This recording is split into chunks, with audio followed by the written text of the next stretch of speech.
Hello and welcome my friends. Today we're going over how to boost your ollies higher than the guy smoking devil's lettuce atop the Burj Khalifa. Let's get straight into it. So the first few things I'm going to go over are what you've likely seen before, and then we're going to put the little Webz twist on top to make the video the best it can be.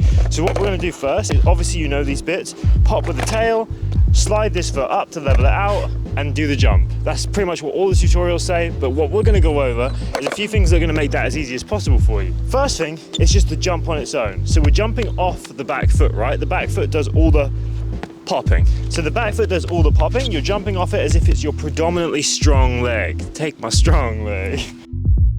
So we're going to put this about halfway up the board, and when you jump, your feet are going to be slightly closer together than when you land. That's because when you do the pop, this foot slides up the board to level it out.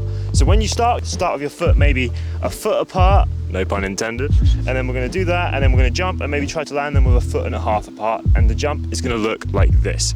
By the way, it may look silly to try something like this at the skate park, but to get that muscle memory, invaluable, so try it.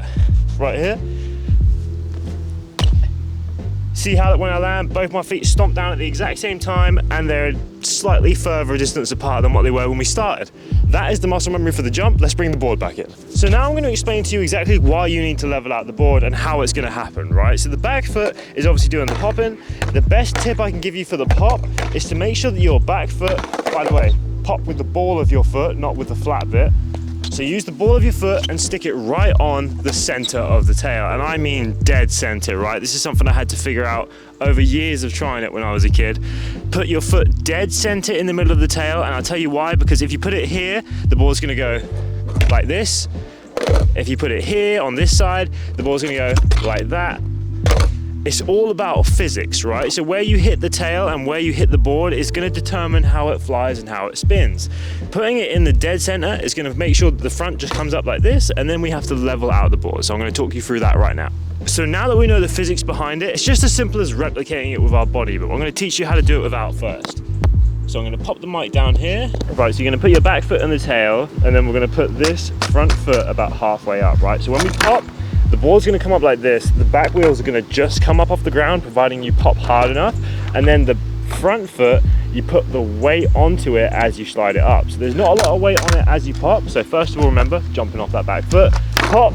And then when you're at this point, this is going to happen very quickly, by the way. You're going to put the weight onto this foot and slide it up the board. And that is how you get the height on the ollie. A lot of people that don't skate always ask, how do you get the board to come off the ground? It is just simple physics. Like I just explained, pop down, front foot slides up, puts weight up here, and then all of a sudden, the board's like this in the air. The higher you can jump, the more you can pop it. So if you can pop super hard and jump high, you're gonna end up popping like this, and then having your foot lower down the board is gonna cause you to pull it up, and then you're gonna end up with an ollie like this high. So it all depends on how high you jump.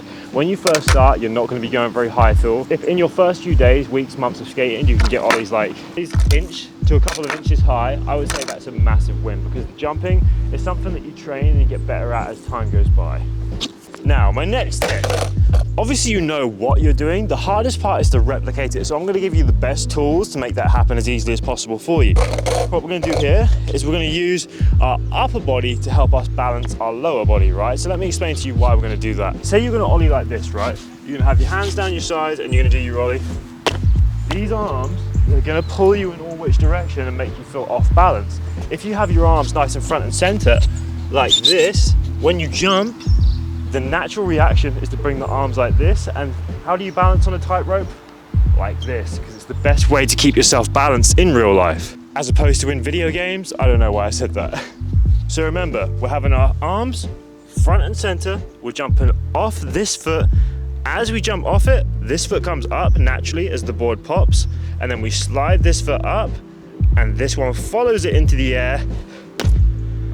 And that is all the steps to do the ollie. Now we just got to bring it to the wood. So the hardest part now is just getting the timing on point. We're going to use all of the tools we've learned so far in this video and try and make just a small ollie to start us off with. That's our goal for the first day. So we're going to have our feet in exactly the position I told you, replicate all of the steps, pop, slide, jump. If you can even just do that without even doing it all in one motion, That's a good start. It's all about incremental improvements with skateboarding. You're not going to see yourself go from level 1 to level 69 in one day. It's just all about practice and just filming it as well. Even if you're a beginner and you don't think that it's worth filming, doing so and just watching it back and then figuring out the little things that you do wrong / right and critiquing your own skateboarding is invaluable. If you really are serious about getting better, film your own tricks because it helps massively.